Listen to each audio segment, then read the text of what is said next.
नमस्कार, आप देख रहे हैं प्रो करनाल न्यूज़। मैं हूं आपके साथ विकास महला।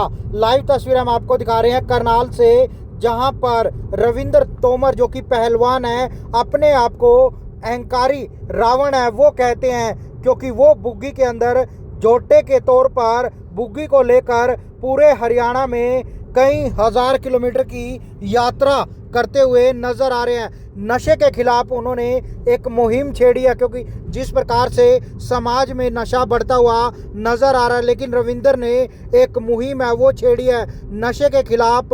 पैदल बुग्गी यात्रा जो कि नशा मुक्त हरियाणा दूध दही का खाना लेकर चले हैं और लोगों को जागरूक करते हुए नजर आ रहे हैं। तमाम जगहों पर हरियाणा में अलग अलग जगहों पर रविंद्र तोमर जो कि पहलवान हैं, उनका स्वागत होता हुआ नजर आ रहा है। गांव ऐचरा से उन्होंने इसकी शुरुआत की थी। क्या कुछ कहना है, बातचीत करने का प्रयास करते हैं। मैं 5 फरवरी से गांव ऐचरा कला से चला था, तो ऐचरा कला से चलकर मैं सपिद्दो गया, सपिद्दो से जींद आया, जींद से सिरसार, फिर हिसार से बरवाड़ा, बरवाड़ा से आदमपुर, सिरसा होते हुए फिर ये फतेहाबाद से बुन्ना से कैथल, चंडीगढ़। CM हाउस में मैंने बुग्गी बांट दी थी अंदर। खुद मैंने CM साहब मिलने आए थे, मैं आशीर्वाद लेने गया था। क्योंकि मैं राजा के तौर पर आशीर्वाद लेने गया था, क्योंकि हमारे हरियाणा के राजा हैं। मैं राजनीति के हिसाब से नहीं गया था। उसकी भी नायब सिंह सैनी जो मुख्यमंत्री जी, उसकी भी यही सोच है कि हरियाणा से नशा ख़त्म हो। तो पहली बार मैंने ऐसा मुख्यमंत्री देखा है जिसकी सोच ये है भाई हरियाणा से नशा ख़त्म हो। नहीं तो मुख्यमंत्री बहुत आए हैं, बहुत गए हैं, तो मैंने तो ऐसा मुख्यमंत्री देखा नहीं। तो जी करनाल में मेरी जो नशे के खिलाफ यात्रा पहुंची है, तो अमन बिसला जी हैं, ये कमिश्नर है इनकम टैक्स। इन्होंने मेरा 10 किलो बादाम देकर मान सम्मान किया, और ये जितने भी इनकम टैक्स के कर्मचारी हैं, तो इन्हें सभी ने मिलकर 10 किलो बादाम से मेरा मान सम्मान किया और 11,000 रुपये की राशि दी है। बुग्गी ने बोले भाई इस यात्रा में कुछ काम करवा लेना, जो टायर है ये टायर चेंज करवाने के लिए। ये जो कान आपके मुड़े हुए हैं, ये पहलवानी की तरफ से वजह से मुड़े हुए हैं? हाँ जी, ऐसा काम तो पहलवान कर सके। जी बिल्कुल, आपकी कदकाठी भी 6 फीट से ऊपर की है। हाँ, पहलवान कर सके हैं, और क्या वे जींद वाले कर सके हैं, और किसी के बस की बात नहीं है। जींद में और नींद में कुछ भी हो सके। अहंकारी रावण क्यों कहा जाता है? अहंकारी रावण इनू कहा जावा, क्योंकि मैं जो भी कदम उठाता हूँ कठोर उठाऊँ।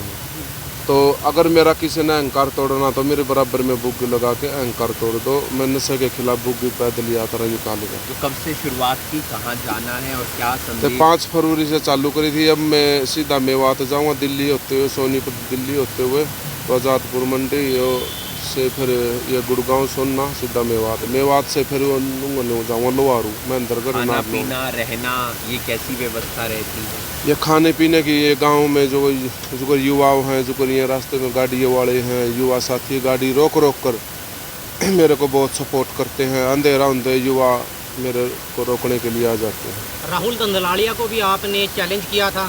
देखो राहुल दंदले, वो तो पिछली बात थी, गई और जाली। जब मेरे चैलेंज में नहीं आए, मैं नहीं जानता कौन राहुल और कौन कुछ है। तो जब मेरे चैलेंज में आता तब जानूँ, मैंने उनकी जरूरत है जाने में। वैसे क्या बोला था आपने? तो मैंने उसको ये बोला था, भाई तू युवाओं को बका रहा है, तो क्यों ये बकवासबाजी करे। ना वो पहलवान है, ना वो पहलवान का पड़ोसी है। पहलवान का पड़ोसी भी नहीं है। पहलवान तो कहाँ है? जिस घर में पहलवान है उसी घर ने पता होता है पहलवान क्या चीज़ है। तो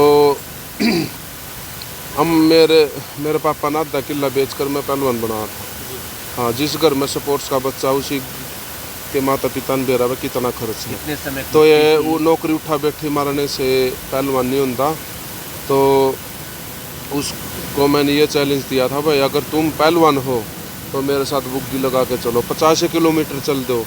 तो उसने स्वीकार नहीं किया था। तो फिर मैंने ये कहा, मैं तुम खाली पैदल ही चल दो, बुग्गी तो छोड़ो, खाली पैदल ही चल दो। कई पहलवानों से टारगेट किया था, वो खाली पैदल भी नहीं चल सकते। कितने समय कुश्ती की, कहाँ पर की और क्या युवाओं को संदेश देना चाहिए? मैंने 15-16 साल कुश्ती की। मैं युवाओं को ये संदेश देना चाह रहा हूँ, भाई हरियाणा से नशा ख़त्म करो। और युवा बच्चा है जो ये स्कूल कॉलेज में जावा है, तो दुकाना पर बैठ कर यहाँ कह दे भाई एडवांस दे दे। एक सेक्रेटरी का नाम टैग रहे हैं एडवांस। तो एडवांस, इन चीज़ों में एडवांस चलते हैं बच्चे। जो जहर की है, जो मौत का कारण है, उन चीज़ों में एडवांस चलते हैं। और मैं ये समझाऊं बच्चों को, ये चीज़ एडवांस में चलने की नहीं है। एडवांस में चलना तो पढ़ाई करो या दंड बैठक लगाओ। अगर पढ़ाई में मन नहीं लगा है तो किसी कंपनी में जाके काम करो, कामयाब होने की सोचो। ज़िंदगी एक बार मिला है, बार बार नहीं मिलती। तो तुम अभी तुम अगर 15-16 साल का बच्चा नशे की ओर बढ़ गया, वो जवानी में किस टाइम प्रवेश करेगा? नहीं वो अपने देश की सीमा की रक्षा कर पाओ।